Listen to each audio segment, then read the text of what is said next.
Hello friends, welcome to my channel SV movie explainer. आज हम explain करने वाले हैं लाइट्स आउट। ये मूवी 2016 में रिलीज हुई थी। मूवी के स्टार्टिंग में हमें एक मेडिकल वेयर हाउस दिखाया जाता है, जिसमें हम एक वर्कर को देखते हैं और उस वर्कर का नाम ईस्टर होता है। और ईस्टर को अब इस घर में एक परछाई दिखती है और जैसे ही वो लाइट ऑन करती थी तब वो परछाई वहाँ से गायब हो जाती थी। लेकिन जैसे ही वो लाइट को ऑफ करती थी तभी उसे अपने सामने एक परछाई दिखती थी। और तभी हम इस परछाई को देखते हैं, जो कि एक बहुत ही डरावनी सोल होती है और उसके हाथ भी काफी लंबे लंबे से होते हैं। और इसी से करके ईस्टर बहुत ही ज्यादा डर जाती है।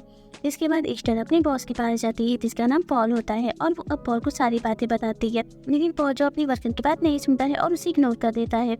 लेकिन उसी रात हम देखते हैं कि अब वो परछाई अब पॉल को अंधेरे में खींच करके उसे जान से मार देती है। और फिर हमें नेक्स्ट सीन दिखाते हैं। नेक्स्ट सीन में हम पॉल की फैमिली को देखते हैं। पॉल की स्टेप डॉटर होती है, जिसका नाम रेबेका होता है, और उसका एक भाई जिसका नाम मार्टिन होता है। और साथ ही हम पॉल की वाइफ को देखते हैं, जिसका नाम सोफी होता है। और सोफी जो कि मेंटली डिस्टर्ब थी, और रेबेका जो अपनी फैमिली से दूर एक अपार्टमेंट लेकर के अकेली रहती थी।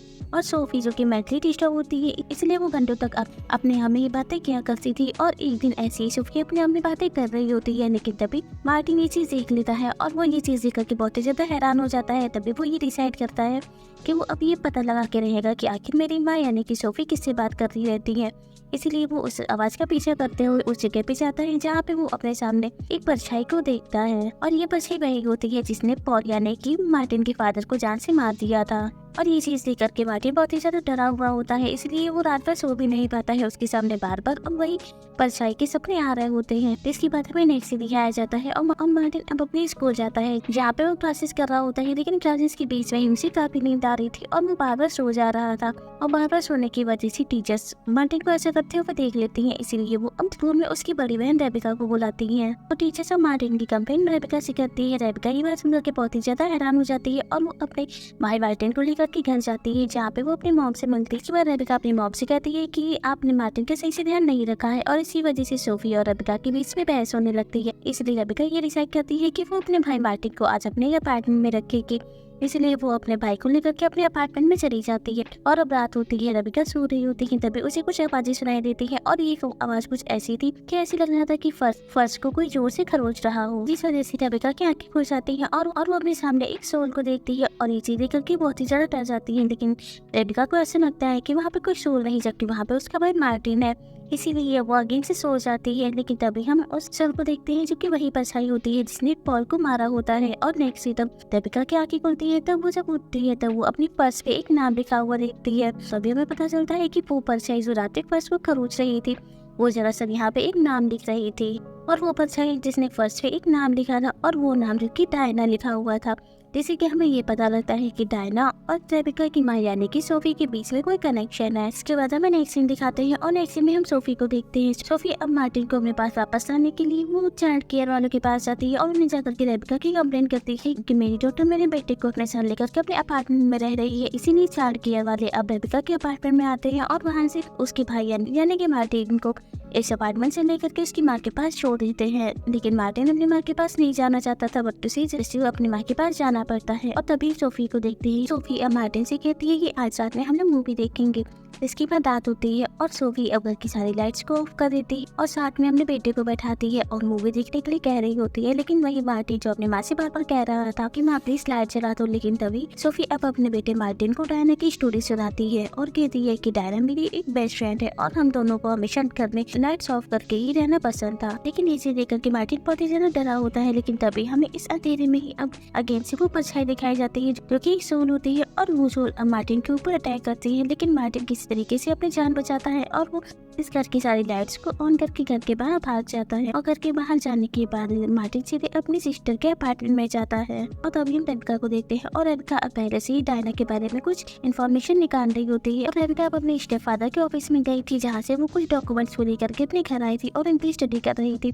तभी उसे पता लगता है कि उसके स्टेप फादर यानी कि पॉल वो भी डायना के बारे में कुछ इन्फॉर्मेशन निकाल रहे थे, और इसी वजह से उनके हाथों में कुछ सबूत भी लगे हुए थे। इसी समय यहाँ पे मार्टिन आ जाता है और रेबेका मार्टिन को देख करके बहुत ही ज्यादा परेशान हो जाती है।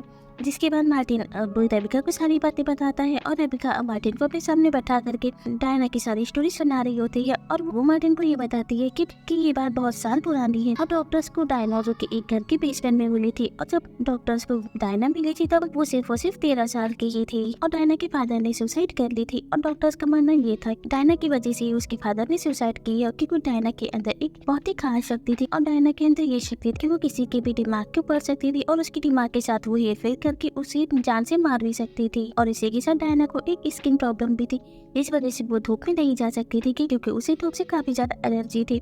इसी वजह से वो हमेशा अंधेरे में ही रहती थी। जिसके बाद डायना को उसके माइंड के इलाज के लिए उसे एक साइकेट्रिक हॉस्पिटल में लेकर के गए थे जहाँ पे डायना हमारी माँ सोफी से मिली थी और उसी समय डायना हमारी माँ सोफी के माइंड को कुछ ऐसा डांट की जिस वजह से सोफी डायना को अपनी बेस्ट फ्रेंड मानने लगी और ये बात जब डॉक्टर्स को पता लगी तब उन्होंने डायना को पकड़ करके एक रूम में बंद किया जिसके बाद डॉक्टर्स ने मिलकर के डायना के बॉडी के ऊपर काफी सारी रोशनी छोड़ करके उसकी स्किन के प्रॉब्लम के साथ कुछ एक्सपेरिमेंट करना शुरू कर दिए थे और उसी एक्सपेरिमेंट के दौरान डायना की मौत हो गई थी। लेकिन डायना ने जो कि सोफी के माइंड को कंट्रोल कर रखा था और सोफी जो कि डायना को अपनी बेस्ट फ्रेंड मान रही थी, इसी वजह से उसके माइंड ने आज तक डायना को जिंदा ही रखा और इसी वजह से डायना दोबारा जिंदा हुई और अब डायना उस हर एक इंसान को मार डालती है जो कि सोफी की मदद करने के लिए आता है क्योंकि डायना जानती थी कि अगर सोफी ठीक हो तो फिर वो इस दुनिया से चली जाएगी क्योंकि डायना ने अब सोफी के माइंड को पूरे कंट्रोल में कर रखा था। लेकिन अगर सोफी ही ठीक हो जाएगी तो फिर डायना का इस दुनिया से कोई भी कनेक्शन नहीं रहेगा और वो यहाँ पे अब रह भी नहीं सकेगी। इसलिए वो सोफी के पास जो कोई भी आता था वो उसे मार डालती थी और इसी वजह से शायद डायना ने पॉल को भी मारा था और अब वो मार्टिन को मारने के पीछे पड़ी हुई थी। और तभी हम मार्टिन को देखते हैं। मार्टिन को जैसे ही डायना की सारी स्टोरी पता लगता है वो काफी ज्यादा हैरान हो जाता है। लेकिन तभी हम यहाँ पे डायना को देखते हैं और डायना अब मार्टिन को पकड़ लेती है और उसे अंधेरे की तरफ खींचने लगती है। लेकिन तभी रेबिका किसी तरीके से मार्टिन की जान बचाती है और वो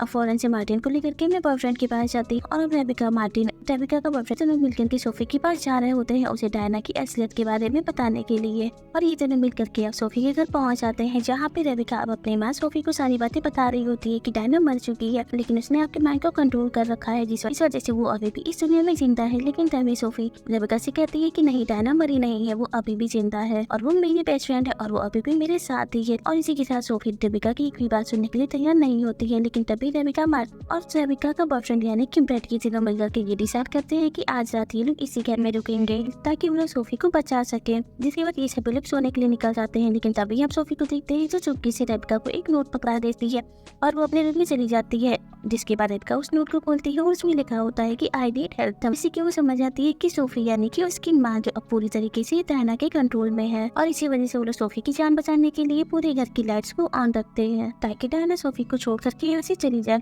लेकिन तभी हम डायना को देखते हैं जिसे रेबिका के इरादे पता चल जाते हैं और इसी वजह से वो मार्टिन और रेबिका को बेसमेंट में लॉक कर देती है। इसके बाद वो बेड के पास जाती है उसके ऊपर अटैक करने के लिए। लेकिन तभी बेड तो किसी तरीके से अपनी जान बचाता है डायना से और वो फौरन से यहाँ से भाग करके पुलिस को कांटेक्ट कर देता है। दूसरी तरफ अब हम रेबिका को देखते हैं। रेबिका अब बेसमेंट में ब्लैक लाइट की मदद से डायना को देख पाती है। डायना के थ्रू लिखे हुए वॉल पे कुछ नोट्स होते हैं। रेबिका उन नोट्स को पढ़ रही होती है और उन नोट्स में साफ साफ लिखा हुआ था कि जो भी उसे सोफी से दूर करने की कोशिश करेगा डायना उस हर एक इंसान को जान से मार डालेगी। और इसी के साथ इस वॉल पे ये भी लिखा था कि रेबिका के फादर यानी कि पॉल को डायना ने इसी वजह से मारा था क्योंकि वो सोफी की मदद करने के लिए आए थे और सोफी को मुझसे दूर करने के लिए आए थे, इसीलिए मैंने उन्हें जान से मार डाला था। लेकिन आज तक रेबिका अपने फादर यानी कि पॉल के बारे में यही सोचती थी कि उसकी डैड ने उसकी फैमिली को छोड़ दिया है। वहीं दूसरी तरफ अपन ब्रेड को देखते हैं और ब्रेड अब दो पुलिस वालों को लेकर के इस घर के अंदर आ जाता है और तभी हम डायना को देखते हैं जो इन दो पुलिस वालों को देख करके उनके ऊपर अटैक करती है और उन्हें जान से मार डालती है। इसी बीच डायना और पुलिस वाले और ब्रेड के बीच फाइट भी हो रही होती है। इसी चीज का फायदा उठा करके रेबिका बेसमेंट से बाहर आती है और वो अब ब्रेड और मार्टिन को घर से बाहर भेज देती है। जिसके बाद वो अपनी माँ की जान बचाने के लिए इस घर के अंदर आती है और घर के अंदर अगेन से रेबिका और डायना का सामना होता है। डायना अब रेबिका को मारने की कोशिश कर रही होती है लेकिन तभी हम यहाँ पे सोफी को देखते हैं। सोफी अब गन लेकर के आई होती है और वो गन से ही अब डायना के ऊपर फायर कर रही होती है। देखते ही इस गन से डायना को कुछ भी नहीं होता है। फिर सोफी समझ जाती है कि डायना जो कि इस दुनिया में है वो सिर्फ और सिर्फ मेरे माइंड की वजह से है, इसीलिए वो अपने आप को ही शूट कर लेती है और अब सोफी ने सुसाइड कर जिससे डायना का भी कनेक्शन इस दुनिया से खत्म हो जाता है और उसका शरीर जल करके राख हो जाता है। इसके बाद अब यहाँ पे हम काफी सारी पुलिस को आते हुए देखते हैं और वो पुलिस आकर के अब सोफी की डेड बॉडी को बाहर निकालती है और उन्हें एम्बुलेंस में डालती है। वही दूसरी तरफ अब हम ब्रैड, मार्टिन, टबिका को देखते हैं। ये दोनों मिलकर के ये डिसाइड करते हैं कि अब ये तीनों साथ में रहेंगे। लेकिन तभी उन्हें सामने एम्बुलेंस की लाइट में कुछ चिलमिलाहट सी दिखती है और इसे देख उसके ब्रैड रेबेका से कहता है कि ये कुछ नहीं, ये सब कुछ नॉर्मल है। और इसी के साथ इस मूवी की एंडिंग भी हो जाती है। Thank you for watching.